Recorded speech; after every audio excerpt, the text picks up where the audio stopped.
দেশ রূপান্তরের আজকের টপ খবর। দেশে যুদ্ধ পরিস্থিতি বিরাজ করছে। সংবাদের হেডলাইনটা দেখে পড়ার আগ্রহ জাগলো, পড়ে আপনাদেরকে শোনাতে চাই। কারণ গতকালকেই প্রধান উপদেষ্টার একটা বিদেশি সংবাদ মাধ্যমে সংবাদ পত্রিকায় তার বক্তব্য দেখলাম। তিনি সেখানে বলেছেন, দেশের পরিস্থিতি আগে ছিল গাজায় যেমন যুদ্ধ পরিস্থিতি ছিল, তেমন এখন আগের চেয়ে ভালো। তো আজকের খবর হচ্ছে এটা যে দেশে এখন যুদ্ধ পরিস্থিতি চলছে, দেশে বিরাজ করছে বলে মন্তব্য করেছেন তথ্য উপদেষ্টা মাহফুজ আলম। এটা আবার আর এক উপদেষ্টার মন্তব্য। গতকাল সোমবার দিবাগত রাত ৩টার দিকে নিজের ভেরিফাইড ফেসবুক অ্যাকাউন্টে এক পোস্টে তিনি এ মন্তব্য করেন। যদিও আজকে একজন ছাত্রলীগ যুবলীগ নেতাকে কুপিয়ে হত্যা করা হয়েছে, আজকেও ২-৩ জায়গায় আগুন লেগেছে, এক ধরনের যুদ্ধ পরিস্থিতি বলা যায়। আবার অটোরিকশায় দেখলাম, অটোরিকশায় ওঠা নিয়ে তর্কাতর্কিতে একজন হত্যা, মানে তুচ্ছ বিষয়কে কেন্দ্র করেও হত্যার ঘটনা ঘটছে।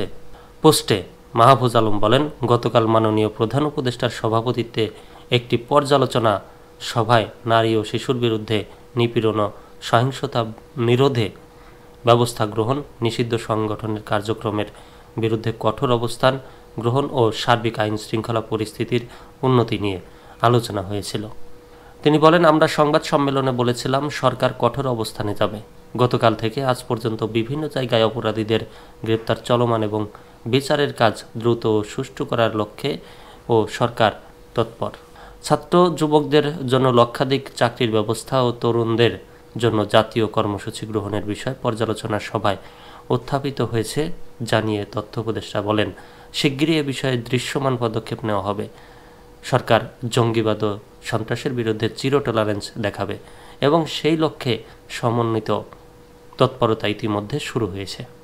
বিভিন্ন ইস্যুতে সরকার সক্রিয় ও সফল দাবি করে তিনি বলেন, দ্রব্যমূল্য নিয়ন্ত্রণ, সন্ত্রাসীদের গ্রেপ্তার ও বিচার, প্রতিষ্ঠানসমূহকে শক্তিশালী করা, জুলাই শহীদ ও আহতদের জন্য ইতিবাচক উদ্যোগ গ্রহণ থেকে শুরু করে বিভিন্ন ইস্যুতে সরকার সক্রিয় ও সফল। কিন্তু সামরিক বেসামরিক আমলাতন্ত্র, ব্যবসায়ী শ্রেণী ও মিডিয়ার মধ্যকার গণ অভ্যুত্থানের শক্তিগুলোর বিরোধ স্বার্থান্বেষা ও মতান্বতা, অন্যদিকে গণ অভ্যুত্থানের বিরুদ্ধ শক্তির ঐক্যবদ্ধ হয়ে ক্রমশ উত্থান সরকারকে বেকায়দায় ফেলছে। সরকার গণ অভ্যুত্থানে পরাজিত একটি শক্তিশালী দেশি বিদেশি জোটের বিরুদ্ধে যুদ্ধে লড়ছে জানিয়ে মাহফুজ আলম বলেন, স্বার্থান্বেষী মহল জনগণের মধ্যকার অভ্যুত্থানের ঐক্যকে ন্যাসাত করতে উঠে পড়ে লেগেছে, সফলও হচ্ছে। সেনাবাহিনী, রাজনৈতিক দল ও অভ্যুত্থানের বিভিন্ন শক্তিকে মুখোমুখি না করাই আমাদের জন্য আখের ভালো হবে। তিনি বলেন, আমাদের মনে রাখতে হবে দেশে এখন যুদ্ধ পরিস্থিতি বিরাজ করছে এবং সেই যুদ্ধ অন্য জায়গা থেকে আমাদের উপর চাপিয়ে দেওয়া হয়েছে। একটি কন্ট্রোল রুম থেকে সেই যুদ্ধের প্রতি সপ্তাহ ও দিনের কর্মসূচি চালু করা হয় ও মনিটর করা হয়। আমাদের সেই যুদ্ধের বিরুদ্ধে ঐক্যবদ্ধ হয়ে প্রতিরোধ গড়তে হবে। রাষ্ট্র সংস্কার, গণহত্যা ও লুটপাটের বিচার, প্রতিষ্ঠানসমূহের পুনরুজ্জীবন ও গণতান্ত্রিক রূপান্তর সহ নানা বিষয় লক্ষ্য থেকে হারিয়ে যাচ্ছে অভিযোগ করে তিনি বলেন, এই সরকারের আমলে এদেশকে গড়ে তোলার সুযোগ ও ক্ষমতা তৈরি হয়েছে বলেই ভিনদেশ থেকে দ্রুততার সাথে সরকার পরিবর্তনের প্রেসক্রিপশন আসছে। কিন্তু নির্বাচন যথাসময়ই হবে এবং জুলাই সনদের ভিত্তিতে এদেশে নির্বাচনের আগেই রাষ্ট্র সংস্কারের দৃশ্যমান অগ্রগতি ঘটবে এবং খুনি, ধর্ষক ও লুটেরাদের বিচার হবে।